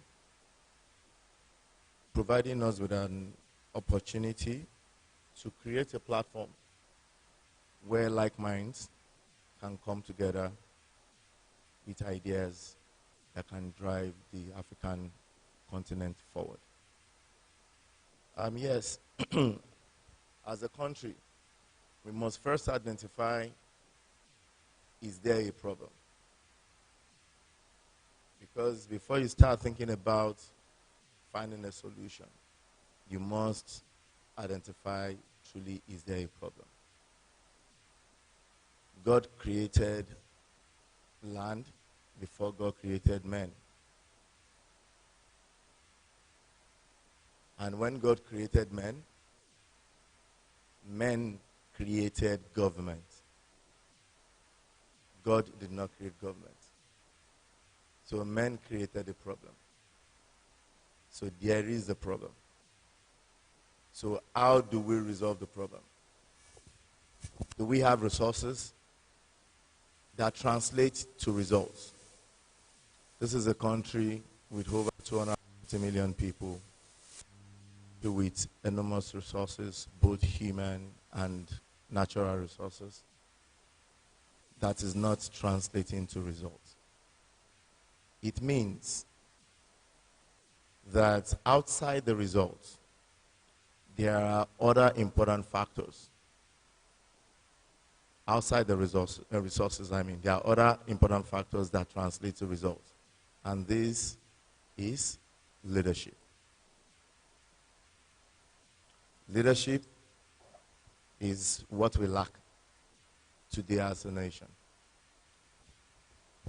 Leadership, the bad leadership in our country has affected the country that it has become a reflection of all. And if we truly want to resolve this leadership, then what we need is we need the people. And we are the people. We form the government. Democratic government. People's government. Government of the people, made by the people and for the people.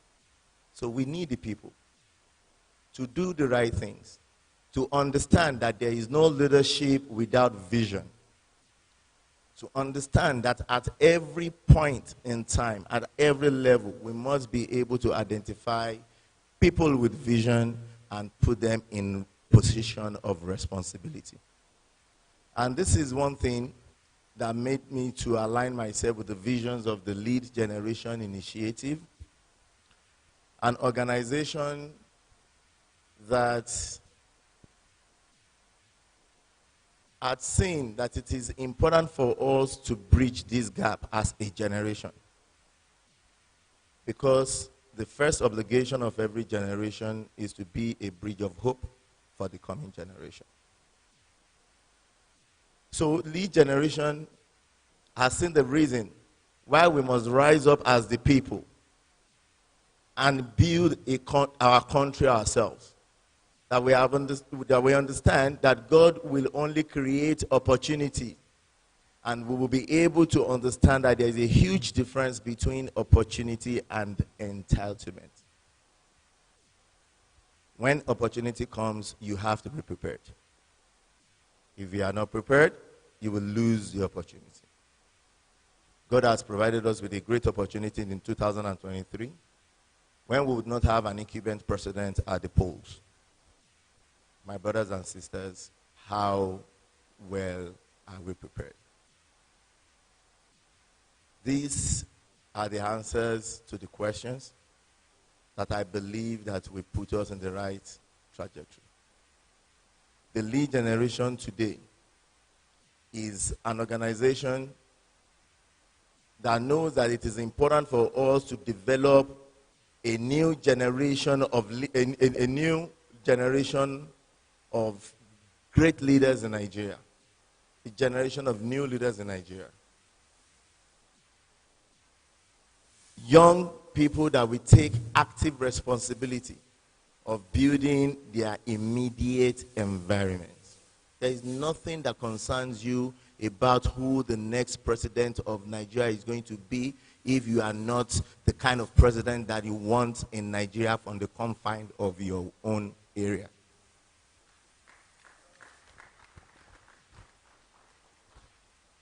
So my brothers and sisters, this is what we are trying to do with the Lead Generation. We have been moving from one state to another to identify like minds and put them in position of responsibility. We develop their interest in nation building. We teach them on how to organize political campaigns. We let them know how to identify and to know their rights as citizens of this country. And it is a train-the-trainer model where we go to a particular state, identify these people for 3 days, put them in a hotel, and engage them. Then put them in a structure. Then allow them and give them the resources to go back to their various local governments, identify like minds like them, and pass that same training to them. That is the only way I believe as a country we can get out of this mess. I believe that the country has been battered and we are suffering from foundational defects. And if we have to address this, this is the way to go. We have to roll up our sleeves as young men and women. We have to understand that the only process that we need to readdress this is the system that we have in place, especially when we have an opportunity of transition ahead, as we have in 2023. This is a country where we have people arguing about whether primary elections should be indirect primaries or direct primaries. In democracy, when you know power has to be for the people. So as a politician, I do not know how I want to stand in front of my people and convince them that I love them by voting for indirect primaries. So it's just as simple as that. So even as the people, we know the people you want to associate with. Yes, we know there are two kinds of politicians. There are the good politicians, there are the bad politicians, and it has gotten to a stage that you identify them now through their heart. Another typical example is this country is still arguing about some people agitating for presidency to go to the north. Some are saying presidency should go to the south. If you have two sets of politicians in Nigeria of today, where the north has had an uninterrupted 8 years period, in a country with diverse ethnicity, where you have the Yorubas agitating to have Yoruba nation, where you have the Igbos agitating that they want Biafra, and you have politicians to come to you that they love you, regardless even if they're Muslims, Christians, or we are from the same tribe or whatever, to love me and tell me that in a country where I believe that we need peace, and you tell me you still want to take presidency to the north. So my brothers and sisters, you see that we have all these informations for us to take a decision that truly we want to rebuild our nation or not. So the questions to take home tonight is we should ask ourselves these questions if we are truly ready. As my brother, Dr. Linus Okorie, said when he was talking to us, he said you have to be deliberate. You cannot continue to fold your hands and just watch things bad and you do not see anything. There are times that you might not want to say anything, but the time to say something is now, because we have the opportunity to get it right. Thank you. Thank you very much, sir. God bless you for your insights on how best we can rebuild our nation from the political landscape, more so with the fact that we have an opportunity in 2023, and we almost play significant roles in ensuring that we achieve the desired results. More importantly, with the fact that you've made it clear, we cannot produce a president who we ourselves as citizens, we don't even have the values that I want to see in that person as a president, or as a governor, or as a senator, or as a House of Reps member, or as a chairman of a local government, or even a ward councillor. It is a reflection of who we are, and we must begin to change our mindset to ensuring that we choose and elect credible leaders who would do the right bidding of the people. Thank you very much. We have the last but not the least speaker on the panel, and then given the fact that we've exhausted our time for tonight, I would respectfully want to invite to give the microphone to Dr. Steve Newton Sr., who happens to be a global private investor who, through his company, raised over 11 million US dollars out of a zero base share capital of a company. That's incredible. And it's a whole of inspiration for young persons within the Nigerian and African enterprise ecosystem to learn from you. And so on this note, I respectfully want to give the microphone to you.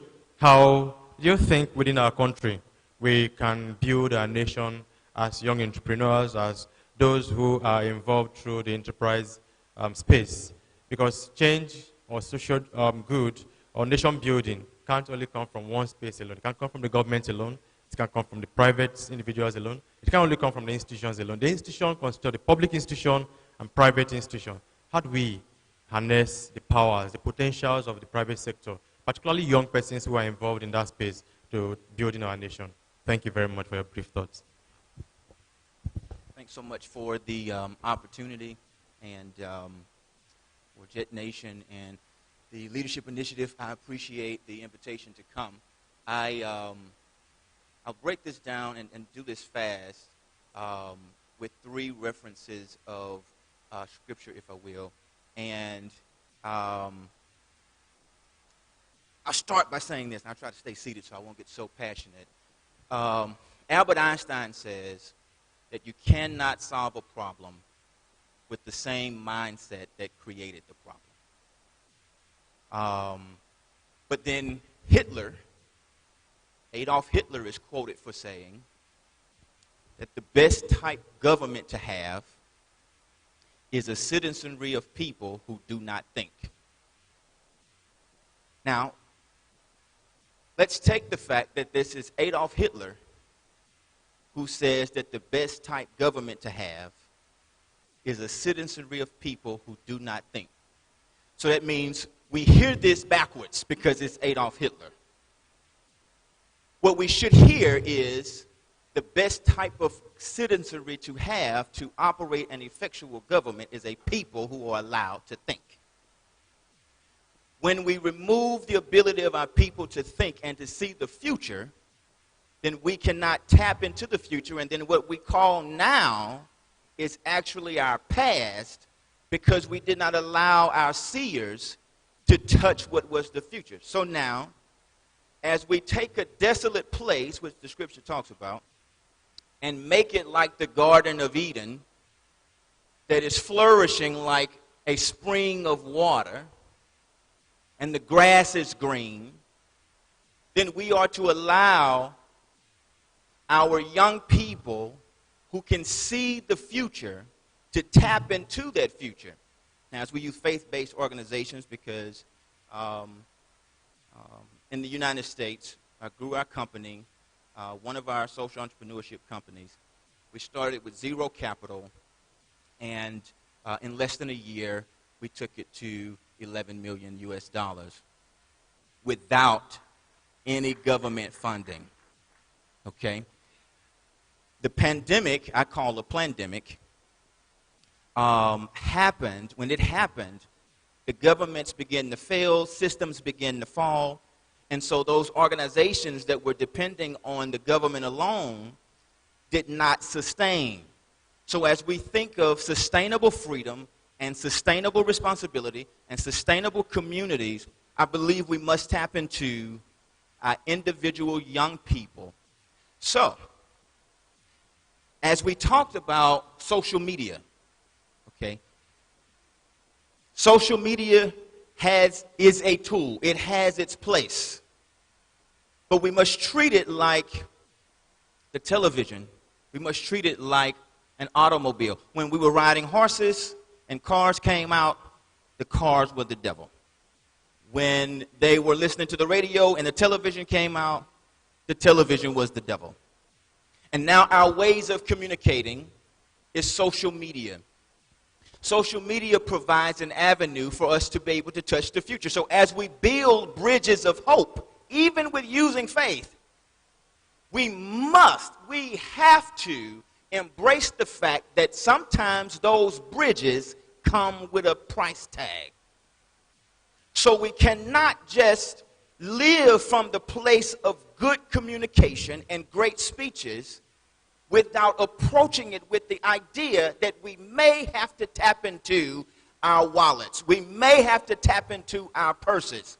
And so now, as we build our communities and we build our villages and we erect sustainability, understanding that just using social media and building digital courage is not what it takes only to build substantial communities, villages, towns, cities, and nations. So now as we use the tool of social media and we use the tool of various technologies and applications that have been made available to us, if we use them and express our God-given value through those tools, raising the necessary capital that is needed, we're able to build individual communities because, as I said this morning, strong communities are built by strong individuals. So if we tap into not just the mindset, but also the hand and the pocket of the community, not just them giving to our organizations, but how can we build financial literacy in helping them become their own personal economy? One of the things I say back home to our United States citizens and those of which I share so much with is be your own bank. Build the mindset that you can be your own bank, generate your personal economy around and build an ecosystem around you, around your particular skill set that will allow you to be able to invest in the mindsets and the visions of the politicians that you desire to put in place. Thanks so much for this opportunity. I have enjoyed it. I appreciate it.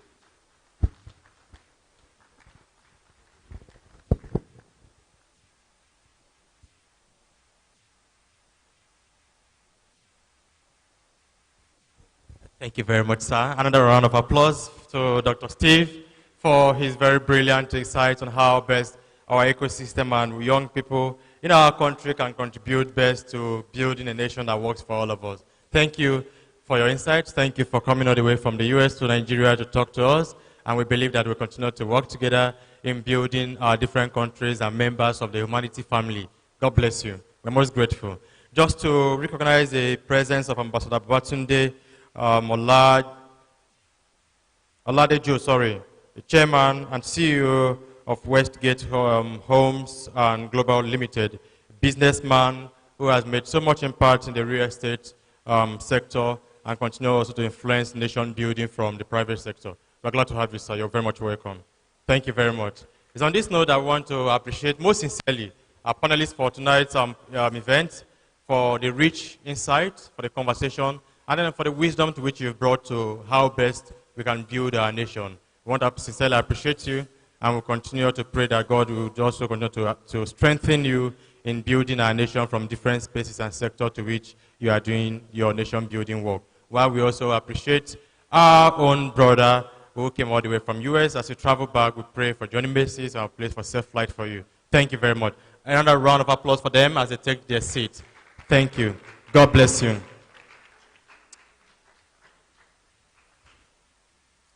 Ordinarily, I would have just said we should have a group photograph, but we can do that briefly here. For want of time, please. Briefly. Just this place, please. Photographer, make sure you capture the stage very well, please. This place, please. Our panelists, let's have it here, so that probably I can also stand behind and enjoy the grace of your wisdom. Thank you very much. God bless you.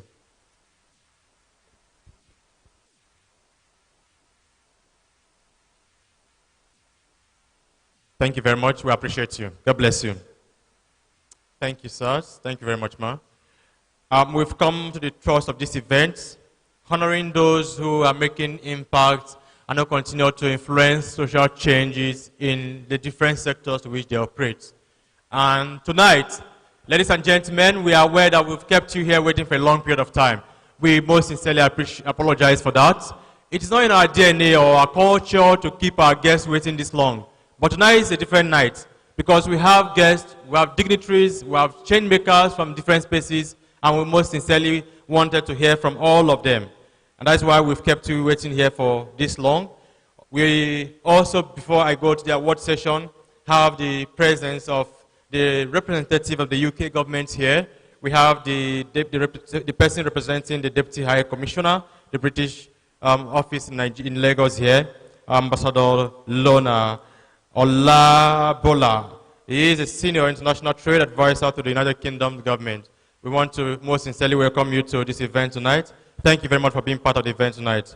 We also have with us, please a round of applause for him, please. Someone can come from from the UK to this place, and then we are not clapping the Nigerian style of clapping. Happy people with the joy and the grace of, please let's clap for him more, please.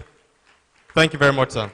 We also have with us Captain Isaac Balami. He is the Group MD and CEO of 7-Star Global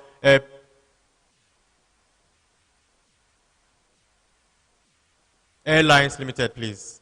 I'm trying to see whether he's still in the hall. Oh, he has just stepped out. But he will join us shortly as well.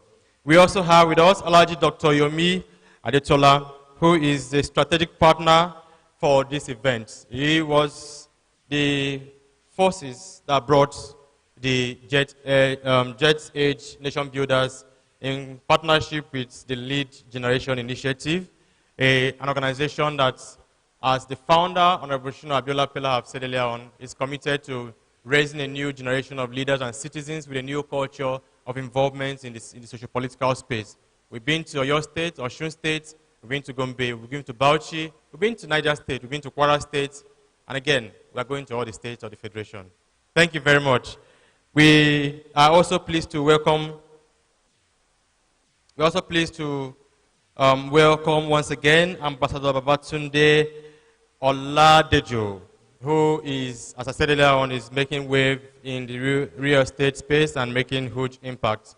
Tonight's award, distinguished guest, is going to take a different dimension. Over time, we've placed so much value on the award items we give out, the award plaque we give out to awardees. But again, the Jet Age is building and setting a new trajectory of social engagement. Tonight, we do not want only to give the award here. We want a two-way award, reward system. What we are trying to do tonight is that we would recognize those we want to give the award here. But we want those within the places where the awardees work, or where they practice whatever in social engagement they do, to also see the value that we've attached to them. And so we are going to recognize them here, and then we would send the award to the office in a very special way. So that if, for instance, on a Monday morning, we are having your workers, we want all your workers present, and we want a special event within the office where we are sending the award. So it's a two-way honor we are giving to all the awardees tonight. Because we do not want an event that just ends with the award here. We want your workers, we want your staff, we want people around your place of influence to know the seriousness to which we attach the award we are giving out tonight. So on these notes, that I want to specially welcome and recognize the first person we are going to honor tonight for all that he has done. As I said earlier on, there are three critical places that we can influence change easily within our society. One is the family. The second place is the religious institutions. The third place is the traditional institutions.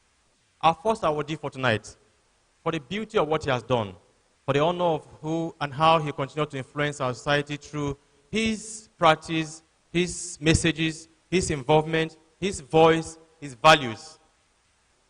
We want to sincerely appreciate him tonight.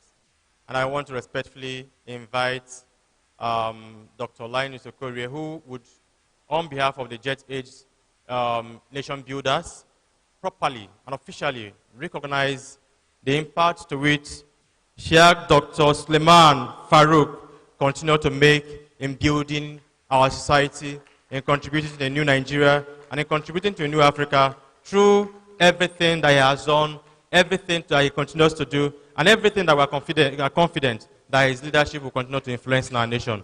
Thank you very much, sir, to come to the stage. We also want to invite our religious father, our mentor, our father, our leader for this recognition, sir. Thank you very much, sir, please.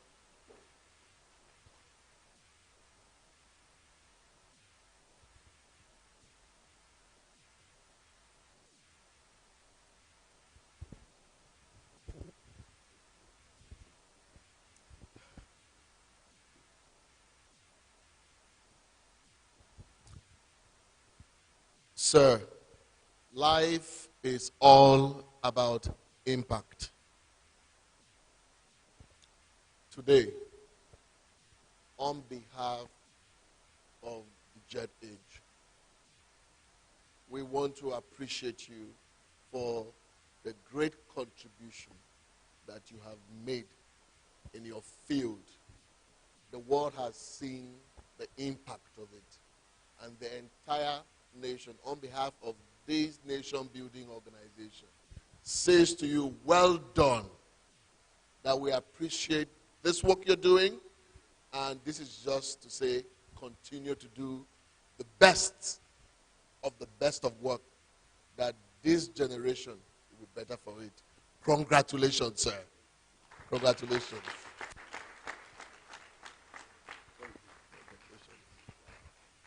Thank you very much, sir.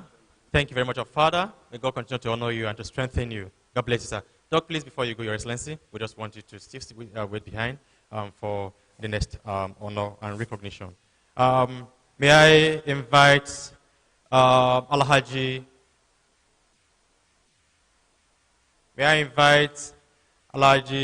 Sadiq Umar Dawari, the Dan Lawan of Adamawa, for this recognition. As I said earlier on, if you see people who are confident about how much we can galvanize and leverage on our natural resources and human resources here to influence social change, they are our real heroes. And we must at all times continue to honor them for who they are, for their work, and for what they reflect for this country. Once again, I invite Dr. Linus Okorie for this honor. Sir, the world is searching for influencers, shapers of thought, men and women that are leaving legacies on the surface of the earth. You have been identified as one of those influencers by this great organization, the Jet Age. My job today is to simply say, on behalf of these great men and women that have come to witness this ceremony, we are simply saying, congratulations, and continue to do the best that you can, that the world will be better for it. Congratulations, sir. Thank you very much, Your Excellency. We appreciate you for your work and for honoring us with this assignment. Thank you very much, sir. Thank you very much, our awardee, Alhaji sir, for the impact you're making. May God continue to reward you. On this note, I would want to invite a serving governor to award a governor who has done his best and has made the right impact. In this country, governors are the subnationals. In this country, our governors are the subnationals, play a significant role in ensuring that the development of our states are being driven down to the grassroots. And for this reason, we've identified the work to which His Excellency, the former governor of Imo State, and the current senator of the Federal Republic of Nigeria, continue to do for our country. I want to respectfully invite the representative of the governor of Adamawa State, His Excellency, Honorable Dr. Stephen Maduwa, to honor and give the award recognition to His Excellency, Senator, distinguished Senator Rochas Okorocha, who is here ably represented by Prince Ebola Martins. A round of applause, please. A round of applause. Tonight is an honor for me, Your Excellency, sir. I'm standing on the stage and podium where I'm inviting Your Excellency for this assignment. Thank you very much, sir, both for the service you continue to do for the good people of Adamawa State and then for your leadership as well. God bless you. Thank you very much, Your Excellency. Distinguished Senator Rocha Okorocha, represented by Prince Ebola Martins. Thank you very much. Well, on behalf of Jet H, I wish to congratulate you for finding worthy of this award. Congratulations. Your Excellency, sir, thank you very much. God bless you, sir. We don't want to keep the governor longer here, so we want to relieve you to your seat. Thank you, sir. But we also want to still have His Excellency, the representative of the distinguished senator of the Federal Republic, the awardee for tonight. Earlier on, I should have called him for a brief speech on renewable energy and its impact on the country's nation-building process. So as he gives his speech, just brief one, we'll just have to have 1 or 2 points on how we can achieve this, sir. Thank you very much, sir. God bless you. Thank you very much. I want to also stand on the existing protocol. First, I want to appreciate Honorable Shina Pella.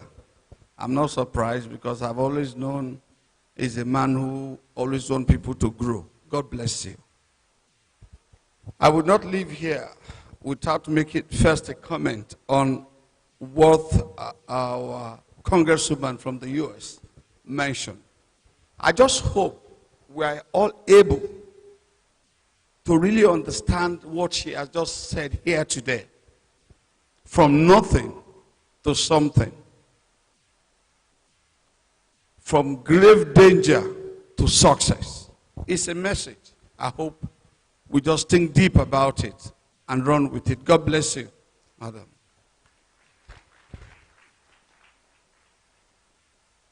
Renewable energy is the future of the world.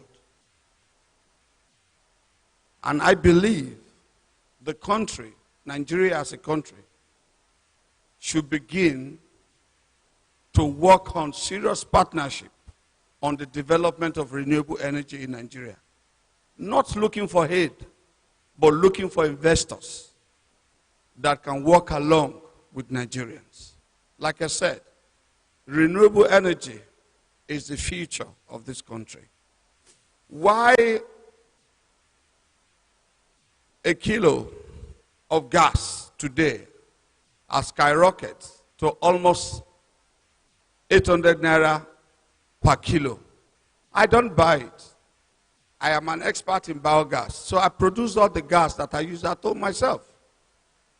That's what I do. And currently, I'm also planning to train Nigerian youths on how they can produce biogas and also can it and sell it if they wish to do so. There is a lot of benefits in renewable energy. You can use a lot of things to produce gas. You can use elephant grass to produce gas. You can use waste of corn. After you harvest the corn, the waste that you throw away, you can use it to produce gas, to produce methane. You can use cow dung. You can use so many things. So the future of the world is renewable energy. And I really appreciate these organizers. And I hope next time, when you are going to do this, I personally will also love to partner with you so that we can be able to help the youth. Thank you very much, and God bless you. Thank you very much, Your Excellency. God bless you, sir. The future is renewable energy, and we must tap into it. We must tap into it, and we must tap into all the necessary partnership that will enable us to achieve that. Thank you very much, sir. God bless you. It's on this note that I want to invite, a lady that I respect so much, a woman of influence, a woman of impact, someone who shares from the eco-governance excellence system. Let me invite Honorable Mrs.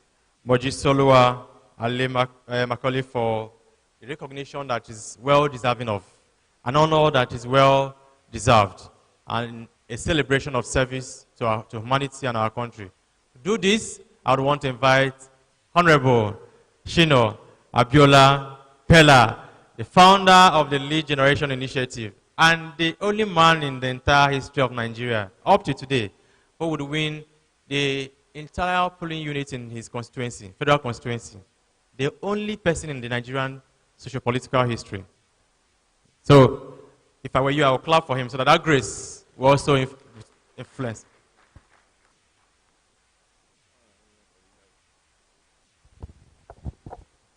On behalf of Jet Age Nation Builders,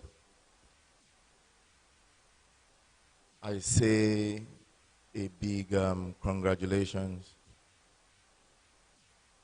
And I say a big thank you, for the good work you're doing. You are an inspiration to other women. And I'm sure everybody here will agree with me that the time has come where women should be given every opportunity. And whenever I see women in position of leadership, especially in a state like Lagos State, such women should be respected. And I say a big congratulations, for the honor that Jet Age Nation Builders has given to you tonight. Thank you.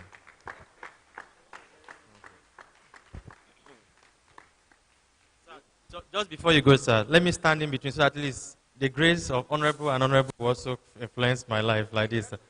And yes, man. Yeah.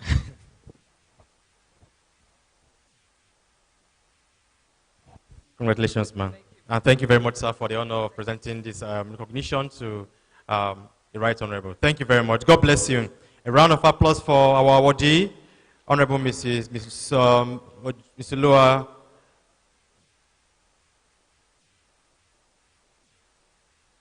The last but not the least award for tonight would go to a man who is driving social change through the private sector and his businesses.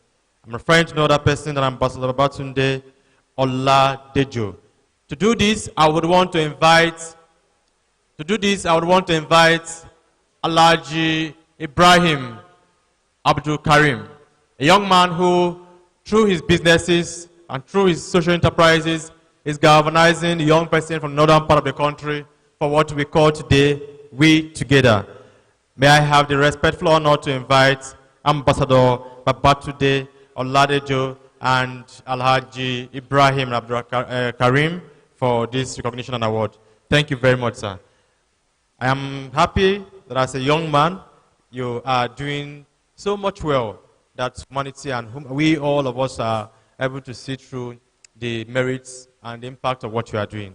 Keep it up, sir.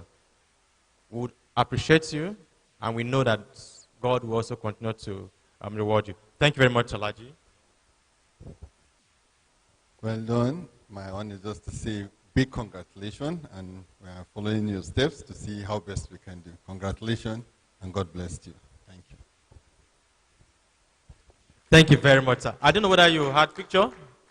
Please, let's finalize it with the picture.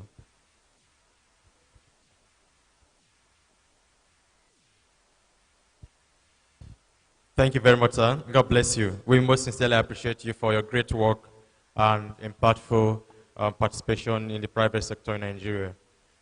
Ladies and gentlemen, our guests, our awardees for tonight, Your Excellencies, it is with great pride, great honor, great privilege, and the confidence of what we've done tonight that I want to most sincerely, on behalf of the organizers of this event, appreciate you all for what we've done here today.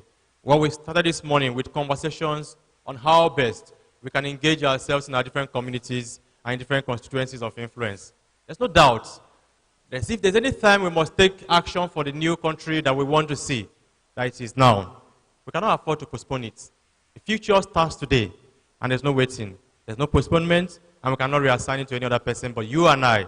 And so we want to appreciate you. And the next step of nation building starts this night, not tomorrow morning. God bless you. And may I have the privilege of inviting Mr. Adekunle Adelakpo for the closing remarks. And then we'll have the national anthem. Thank you very much. A round of applause, please, for him as he makes his way to the podium to give the closing remarks, which will also serve as a vote of thanks. Thank you very much.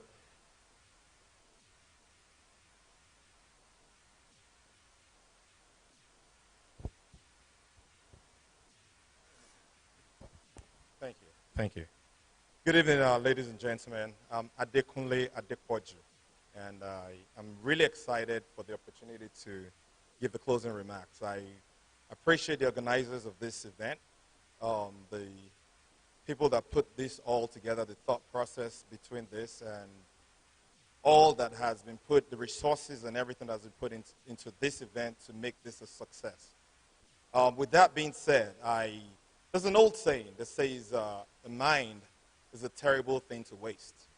I hope with all that has been said, all the discussions, I hope we are all encouraged and inspired to be the leaders that we really are.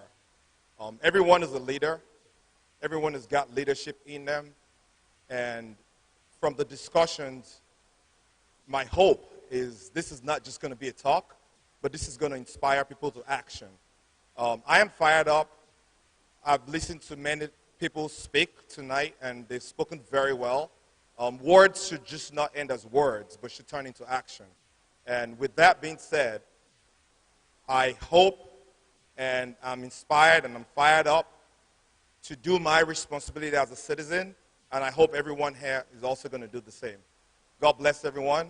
Thank you for a great night, a great event, and God bless all the organizers and all that put all this together. Thank you. You'll have a good night. Thank you very much, Mr. Adekunle, for this brilliant and beautiful closing remark and vote of thanks. Thank you. Your Excellencies, our distinguished guests, our esteemed participants, our awardees for tonight, very deserving awardees for tonight. It is on this point I want to most sincerely appreciate you for the honor of tonight, and we pray that we'll continue to make great impact for our nation. Shall we now rise for the national anthem as we bring this event to a close? Thank you. National anthem, please.